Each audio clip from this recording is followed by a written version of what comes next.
우리 함께 하나님 말씀 보시겠습니다. 신약 성경 317쪽 에베소서 6장 21절에서 24절까지의 말씀입니다.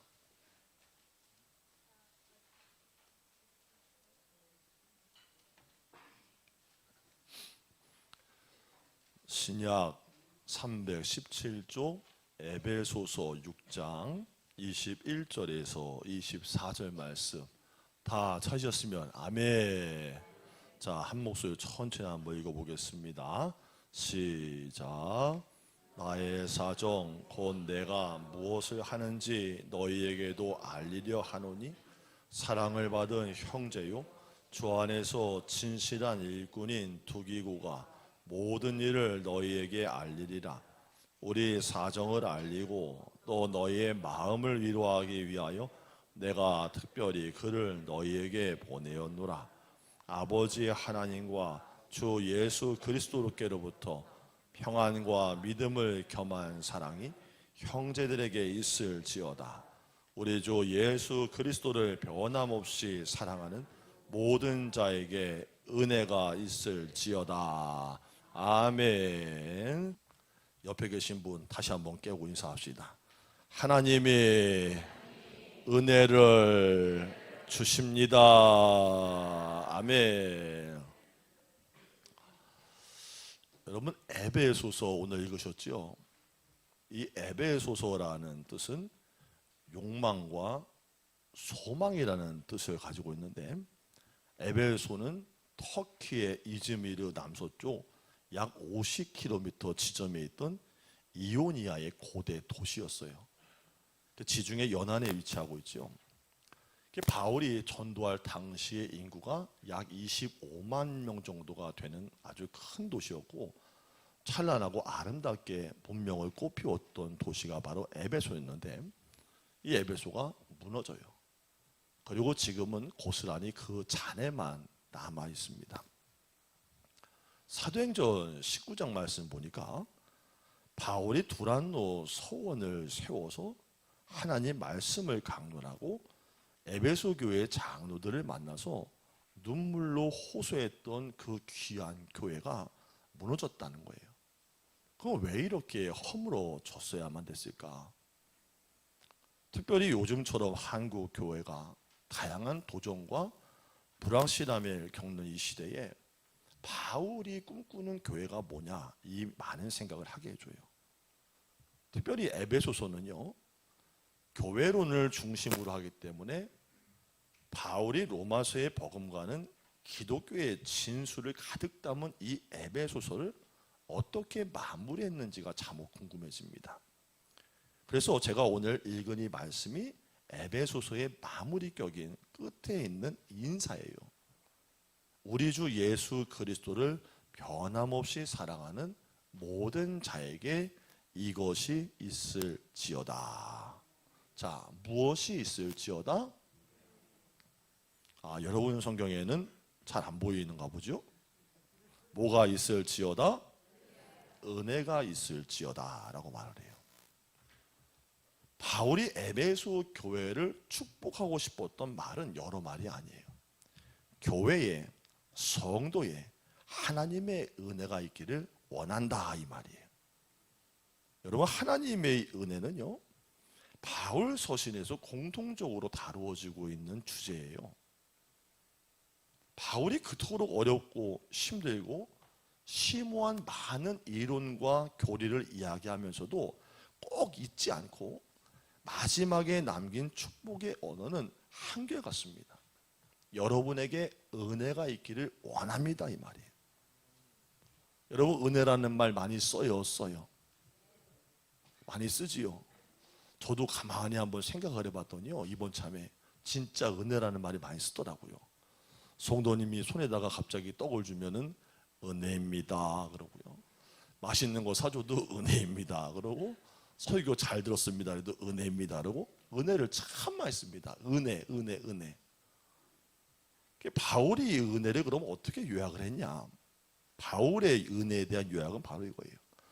하늘의 신령한 복을 가진 사람으로 살아가기 위해서 가장 중요한 것은 은혜를 입고 은혜를 알아야 한다는 거예요. 바울이 이 은혜가 뭔지를 설명해 주기 위해, 깨우쳐 주기 위해서 가장 먼저 한 얘기가 뭐냐? 바로 빌립보서 3장 5절과 6절이에요. 내가 어떤 사람이냐?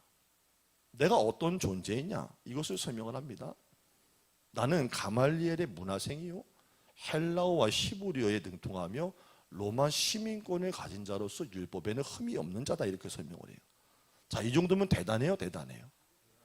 율법에 능통한 자입니다. 가문으로 보나 혈통으로 보나 정말 히브리인 중에 히브리인입니다.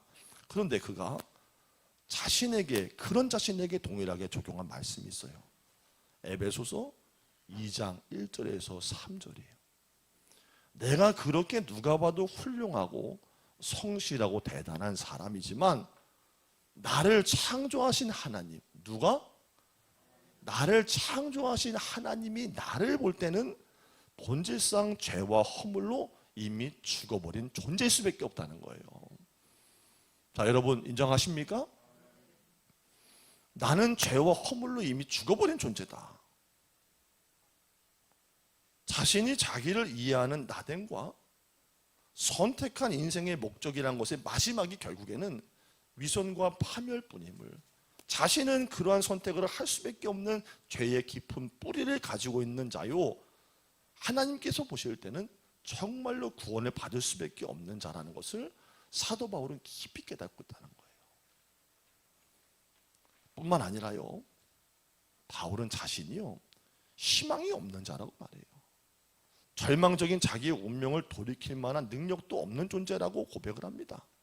바울서 시내 내내 그런 고백이, 탄식이 적나라하게 나타나고 있어요. 자, 그러면은 그것이 비단 바울에게만 적용되는 얘기입니까? 아니죠. 우리도 마찬가지예요. 결국에 멸망과 패망할 수밖에 없는 존재입니다. 우리가 아무리 자기의 인생의 모든 노력을 경주해도, 최선을 다해 살아도, 내가 아무리 도덕적으로 율법적으로 윤리적으로 행함이 깨끗해도, 티끌 없이 잘 살아간다고 할지라도 성경이 우리에게 이미 내려버렸던 모든 인류에게 있는 적용과 명제는 에베소서 2장 1절에 허물과 죄로 죽었던 너희를 살리셨도다, 생명을 주시는 분이 계셔야만 산다는 것을 고백할 수밖에 없는 존재라는 거예요. 그 후에 바울은 하나님의 긍휼과 자비, 그 사랑과 은총이 처참한 존재인 나를 구원해 주었다, 이렇게 말을 해요. 그러니까 자기의 인생의 변화는 결국 자기가 아니었던 거예요. 전적으로 은혜로 시작해서 하나님의 은혜로 더불어 살아가고 그 은혜로 일생을 마친다는 거예요. 여러분은 정말로 그런 고백을 매일매일 드리고 있습니까? 나는 나의 힘으로 인생을 살아갈 자신이 없습니다. 이런 고백이 나오는 사람이 누굴까? 스스로 자기의 인생에 대해서 철저하게 절망해본 사람이 할 수 있는 고백이에요. 나는 내 인생의 주인이 아닙니다. 우리의 운명이 바뀌었고 우리의 인생의 처음과 마지막이 하나님의 은혜로 이루어졌음을 인정하셔야 됩니다. 우리는 은혜를 받은 존재입니다. 여러분 혹시 타산지석이라는 말을 아시나요? 이 말의 뜻을 알고 계신가요? 이 타산지석이 제가 듣기는 많이 들었는데 이게 무슨 뜻일까 한번 찾아봤어요. 내용이 이렇습니다. 다른 산에서 나는 나쁜 돌을 가져다가 숯돌로 쓰면 내가 가지고 있는 옥을 갈아서 쓸 수 있다, 이런 말이에요. 이 말 뜻이 뭐냐? 곧 다른 사람의 잘못된 말과 행동을 통해서 나는 그렇게 하지 말고 그렇게 살지 말아야 되지 라는 자각이 된다는 거예요. 타산지석은 다른 사람의 행동을 보면서 말을 들으면서 나를 살필 줄 아는 겸손함이 그 속에 들어있는 거라는 거죠.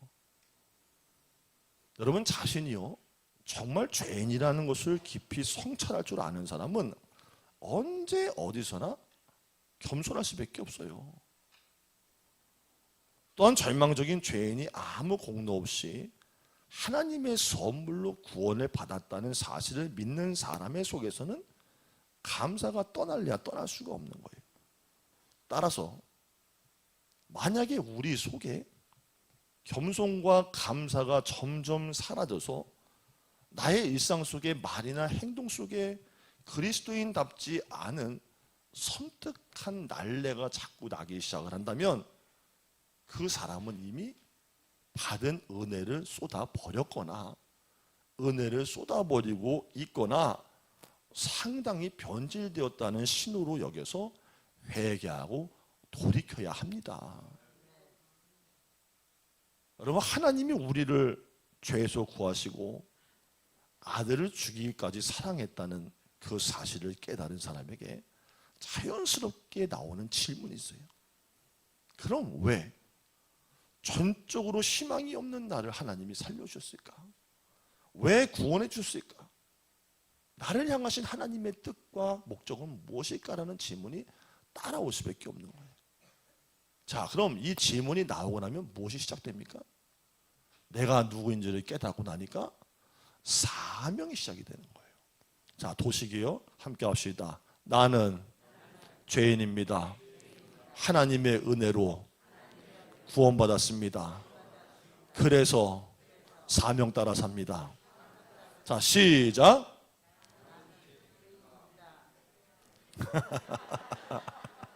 내가 이 소태교회 온 지 3개월 됐는데 이거 시켜서 지금까지 한 번에 제대로 한 적이 한 번도 없어요. 안 되더라고 이거. 종이로 나눠드리려고 그래. 그날 할 거는. 나는 죄인입니다. 하나님의 은혜로 구원을 받았습니다. 그래서 하나님의 은혜를 따라 사명자로 살아갑니다. 이것이 바로 신앙인의 변화예요. 여기서 사명이 시작되는 거예요. 여러분, 사명이 있는 사람은 삶을 바라보는 눈이 교정이 돼요. 그리고 인생의 방향이 달라지는 거예요. 우리가 하나님의 사람답게 살아갈 수 있는 가장 중요한 원동력은 내가 은혜를 입었다는 것을 깨닫는 그 순간부터, 뼛속 깊이 아는 순간부터입니다. 바울은 우리가 은혜 받은 사람이라는 사실을 알 뿐 아니라 깨달아야 한다 이렇게 말하고 있어요. 오늘 본 말씀 23절 같이 한번 읽어봅시다. 23절 시작.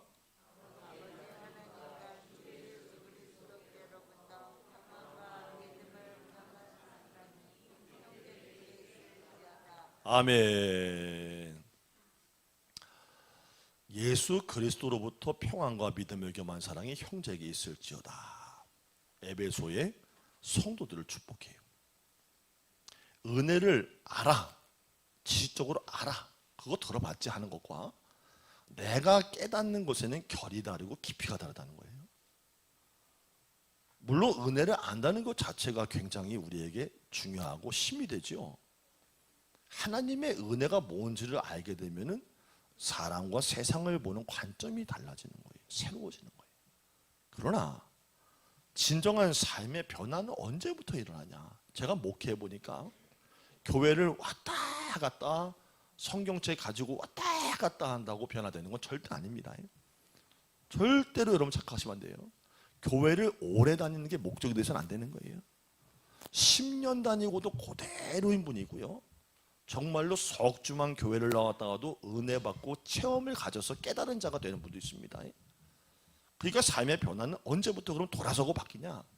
바로 이 깨달음, 자각의 의식이라는 게 생기는 순간부터 달라지는 거예요. 아, 내가 정말 은혜를 받긴 받았구나. 내가 그렇게 살면 안 되지. 이젠 달라져야지. 돌아서는 거예요. 여러분, 델마 톰슨이라고 하는 여인이 있었어요.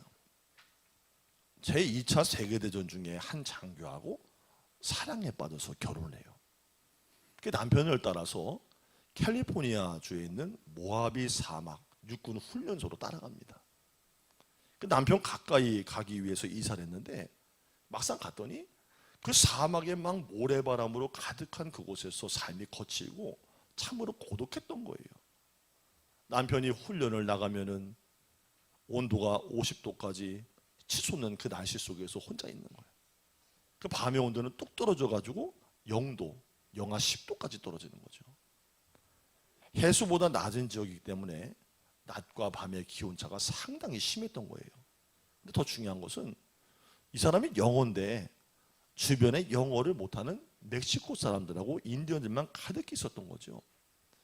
그 남편 하나 보고 따라갔는데 환경적으로도 안 돼, 기후도 안 맞아, 사람들도 친하게 지낼 만한 사람이 없어. 그러니까 마음이 굉장히 괴로워서요. 어느 날 부모님께 편지를 써서 한탄하며 보냈다는 거예요. 나 너무 억울하다. 사랑해서 왔지만 이런 환경인지는 정말 몰랐다. 정말 이젠 도저히 못 살겠다. 내가 이러려고 결혼해서 왔나. 도저히 견딜 수 없고 앞으로 살아낼 자신도 없다. 되려 내가 여기서 그만 멈추고 짐을 싸서 돌아가야 될 것 같다. 여기 사는 것보다 감옥에 있는 게 나은 것 같다. 막 수많은 불평불만을 다 써서 보냈죠. 여러분, 제가 이전에 그 감사 노트라는 것을 교인분들한테 나눠줘 봤어요. 감사 노트 이거 해보셨나요? 안 해보셨나요? 감사 노트라고 조그만 노트를 나눠드려 가지고 추수감사주의를 앞두고 한 석 주 정도 21일 동안 정말 삶에서 뭐 미사여고 다 빼고 정말로 감사한 내용이 있는 거를 다 한번 적어봐라 그랬더니요, 진짜 이거 공개는 하지 않았어요. 개별적으로 누군지는 다 알고 있지만 말하진 않았어요. 별의 얘기가 다 있습니다. 아주 막 거창한 뭐 대한민국의 평화를 주셔서 감사합니다 이런 거나 뭐 남북이 화해 무드가 돼서 감사합니다 그런 건 거의 없고요. 이런 것들이 거의 있어요. 별게 다 감사하죠. 진짜 적어온 거예요. 제가 하나님, 아내가 카레와 짜장을 그만해서 감사합니다 뭐 이런 거. 그리고 또 하나가 있어요. 남편 머리털이 덜 빠지고 있으니 감사합니다. 그리고 또 있더라고. 나 그 얘기 있다가 쇼크 받았잖아요. 내가 그때부터 내가 설교의 변화가 본 거예요. 우리 목사님 설교가 점점 짧아져서 감사합니다. 별게 다 감사하다 그랬어요.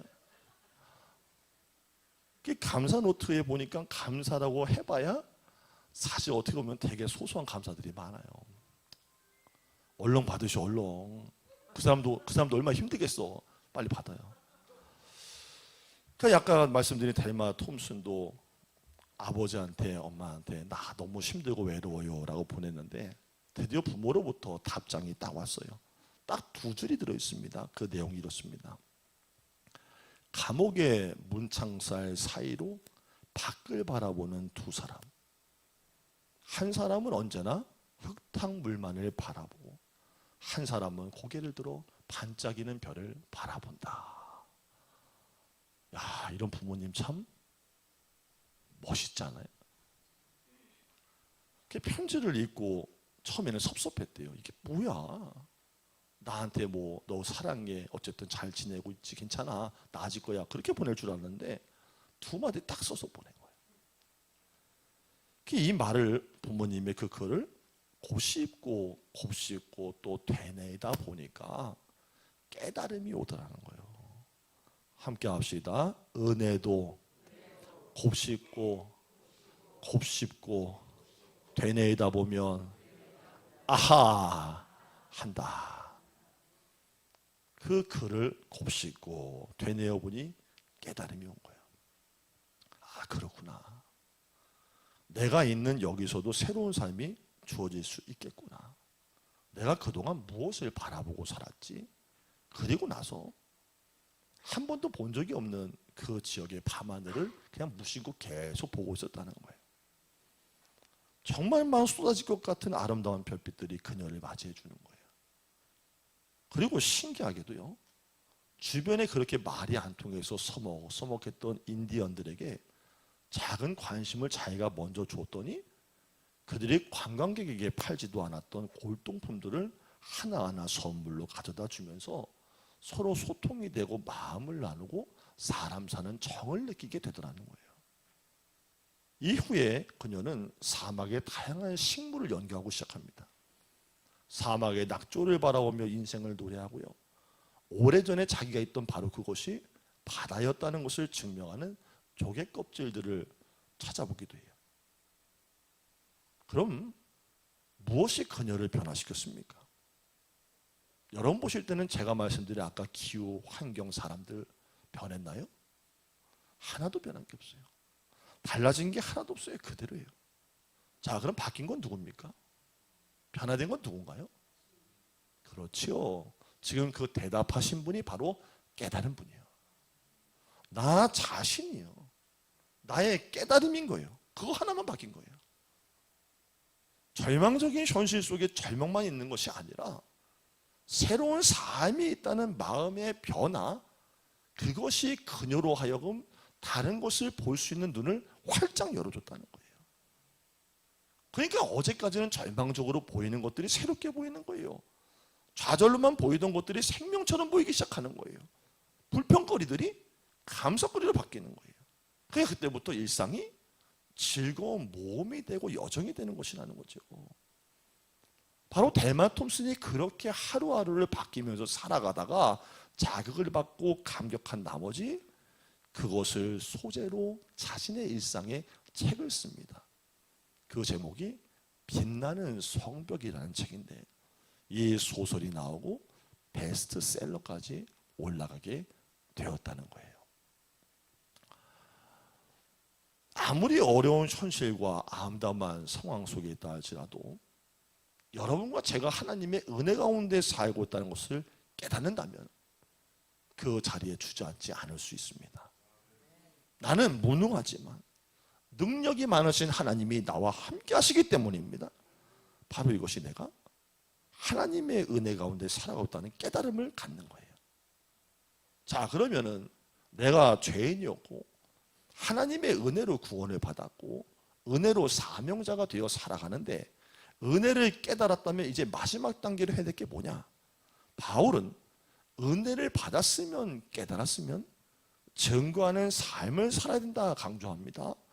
함께 합시다. 은혜를 받았으면 사명자로 살아가라. 증거해야 돼요. 증거. 자, 21절에서 22절 말씀 여러분이 오늘 읽으셨죠? 자, 그 말씀 가운데 단어가 4개의 비슷한 것이 나옵니다. 21절에서 22절에 한번 찾아보세요. 증거한다라는 의미의 단어가 있어요. 한번 찾아보시죠.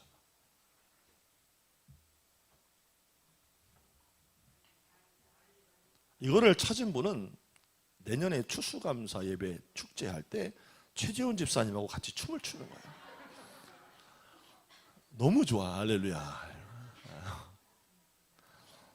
자, 보이시죠? 네, 단어가 나오잖아요. 증거라는 것은 알리려, 알리리라, 알리고 보내었노라. 있지요? 이거 없으면 몰몬경이요. 있죠? 여러분 에베소서가 그러면 어떻게 우리에게 전달됐을까요? 이게요. 여러분 궁금하지 않으세요? 어떻게 왔지? 성경이 어떻게 우리에게 왔지? 여러분 에베소서, 빌립보서, 골로새서, 빌레몬서는 이게 원래 뭐라고 부를까요? 무슨 서신이라고 부를까요? 어떤 서신이요? 옥중서신. 감옥에 있을 때 이루어진 책이에요. 그럼 바울이 감옥에 있었는데 이게 어떻게 왔지? 바울이 감옥에서도 여전히 나와 함께 하시는 주님, 여전히 나를 통해 일하시는 하나님을 증거하고 감사하는 삶을 살지 않았겠느냐 이거예요. 근데 바울이 그것을 알지만 않고 그 은혜를 바깥으로 전달하기 위해서 두기고라고 하는 사람을 통해서 에베소 교회에 전달했다는 거예요. 내가 비록 감옥에 있을지라도 하나님의 은혜와 평강으로 있으며 너희들을 생각할 때마다 항상 감사한다. 그걸 바깥으로 전달했다는 거예요. 자, 그럼 하나님의 능력이 언제 나타날까? 하나님의 은혜를 아는 사람이 하나님의 은혜를 어디서 있더라도 감사할 줄 알며 누군가에게 전달할 때, 간절함으로 전달할 때 하나님의 역사와 위로와 능력이 나타날 줄로 믿습니다. 여러분의 삶이 어렵다고요? 나 같은 사람이 무엇을 말했겠냐고요? 내 환경을 보라고요? 가정을 보라고요? 그거 다 소용없는 소리예요. 바울이 감옥에 있을지라도 하나님께 감사하고 은혜를 체험하고 나니까 바깥으로 도리어 평범한 사람들에게 하나님의 은혜를 전달하고 싶은 간절함이 솟아나고 있더라는 거예요. 환경이 문제가 아니에요. 내 조건이 문제가 아니에요. 은혜를 받고 감사가 넘치면 내 입을 벌려 전하지 않을 수가 없게 되는 거예요. 여러분, 음식을 먹으면은 너무 맛집이 있잖아요. 공개된 맛집 말고 현지인 맛집, 숨겨진 맛집들이 꼭 하나씩 있잖아요. 자기만의 필살기 하나씩 다 있잖아요. 그렇죠? 이따 나가시면서 한 개씩 다 쓰고 가시죠. 내가 어제 나도 모르게 어떻게 하다가 뒷걸음치다가 하나 밟았네. 식당 하나를 발견했어요. 맛집이요. 자, 맛집을 갔어요. 음식을 먹고 왔는데 너무 맛있는데 사람들이 잘 모르는 것 같아. 깊은 기슭에 있고 산속에 있고 강변에 있어. 자, 그러면 그거 먹고 오면은 가만히 있는 사람들이 많아요. 입을 벌려서 뭐라는 사람이 많아요.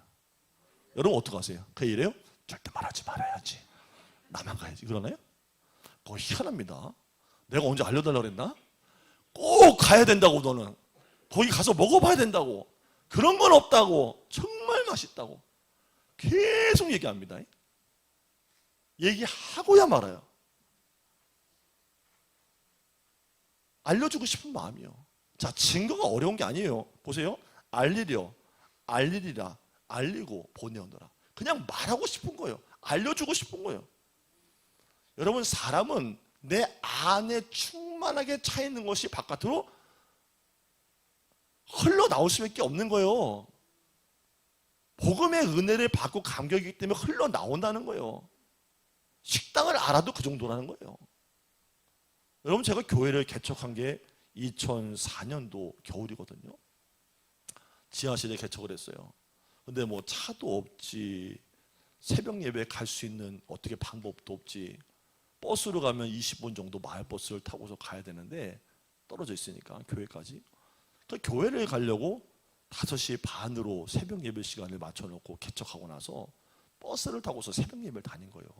담임 전도사 때. 지금도 잊어버리지 않는 한 여성분이 생각이 나요. 한 50대 초반 정도로 보이는 여성분이 진짜 봄, 여름, 가을, 겨울 계속 제가 그분을 일주일에 4-5번을 계속 봤어요. 버스 정류장에 가만히 서 있는데 나는 지금 뭐 하러 가는 사람이야? 나는 지금 개척한 담임 전도사로 새벽 예배 인도하러 가려고 버스를 기다리는 중이에요. 그분은 자기 교회로 가는 길에 만난 것 같은데 전도지를 항상 이렇게 한 몸급씩 쏟아 들고요. 새벽에 그냥 걸어 다니지도 않아요. 그 새벽에 사람도 많지도 않아요. 그냥 눈이 시뻘개가지고 만나는 사람만 보면은 예수님 믿으세요. 가까운 교회로 가세요. 하나님이 사랑하십니다. 계속 그러는 거예요.